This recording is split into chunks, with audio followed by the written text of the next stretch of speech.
Well, I'm Christian Presley. And I'm Wes Beverly, and this is Yorktown Student News.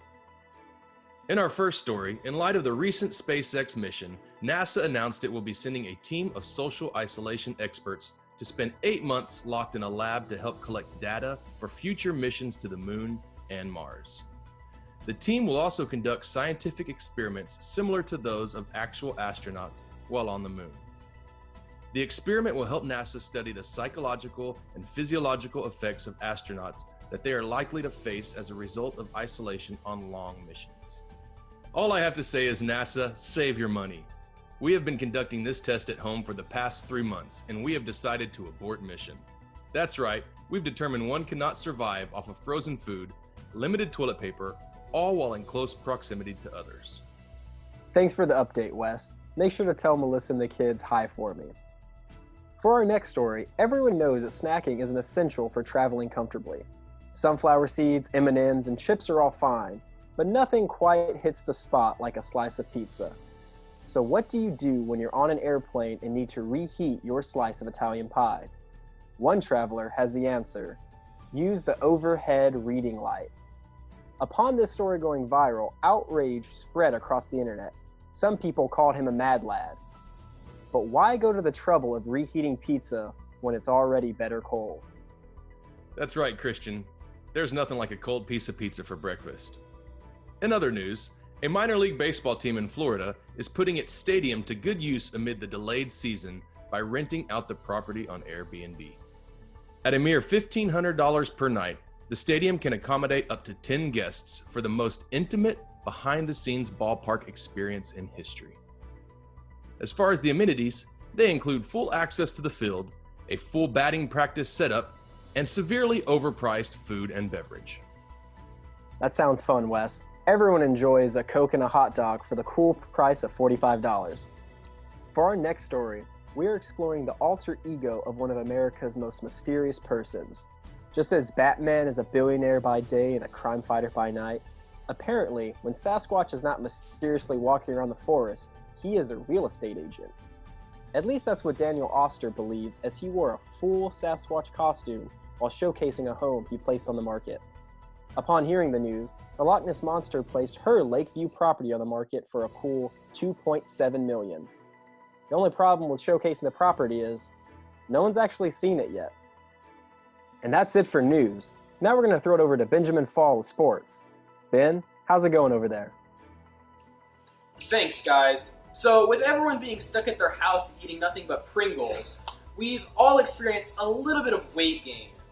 And that's a really big problem, but there's actually a way to get rid of that. So as you can see right here, we have a professional weightlifter who is currently trying to get rid of some of his quarantine pounds. Sir, how much weight are you currently lifting right now in order to get rid of those pounds? 200 pounds? No. Man, what? 2.0 pounds. 2 pounds. Okay. So, as you can see, muscle loss is an extremely detrimental effect, and you always need to make sure to continue to work out, even if you're a professional. Back to you guys.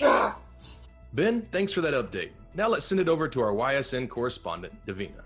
Davina, how's it going? Thanks, guys. What's up, Yorktown students? This week, we're wrapping up our study through John, so I thought it would be a cool idea to highlight one of my favorite passages we read this month. In chapter 20, John tells us about Jesus' resurrection.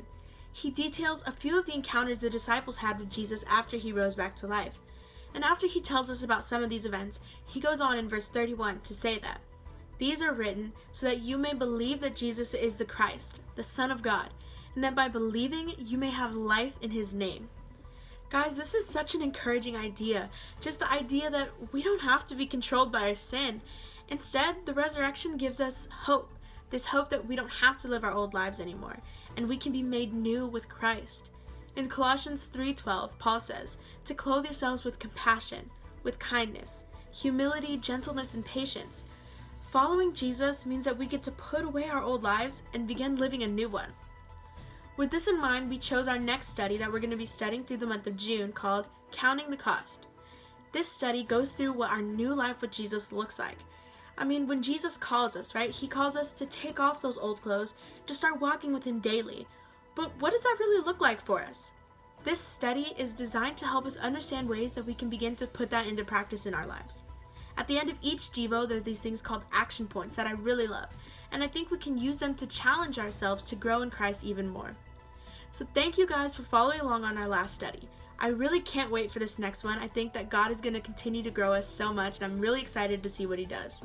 Until next week, I'm going to send it back in the studio to Christian and Wes. Guys? Thanks, Davina. Now we're going to throw it over to our Yorktown Student Band as they lead us in the song of worship. Guys?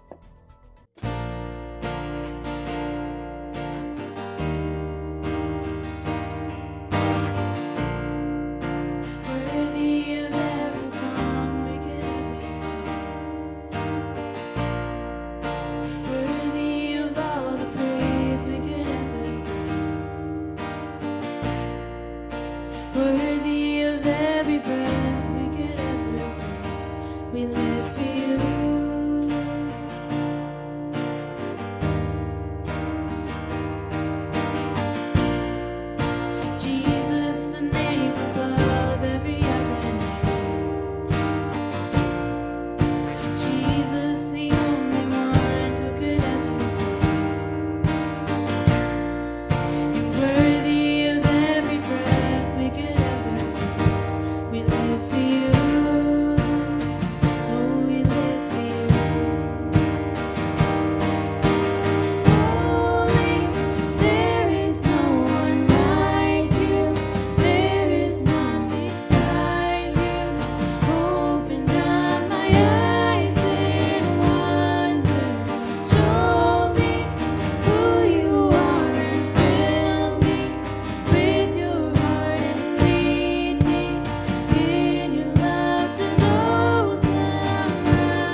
Thanks again, guys. That sounded awesome.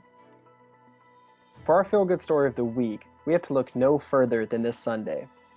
Although as a church we've been able to gather together to worship online, starting this Sunday we will begin to gather together in person for our Sunday services. Now, this is a huge step as we transition back to normalcy, so stay tuned for updates for when our student ministry will begin meeting in person again.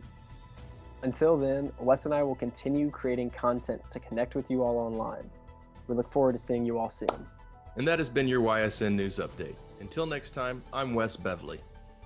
And I'm Christian Presley. Stay classy, Corpus Christi.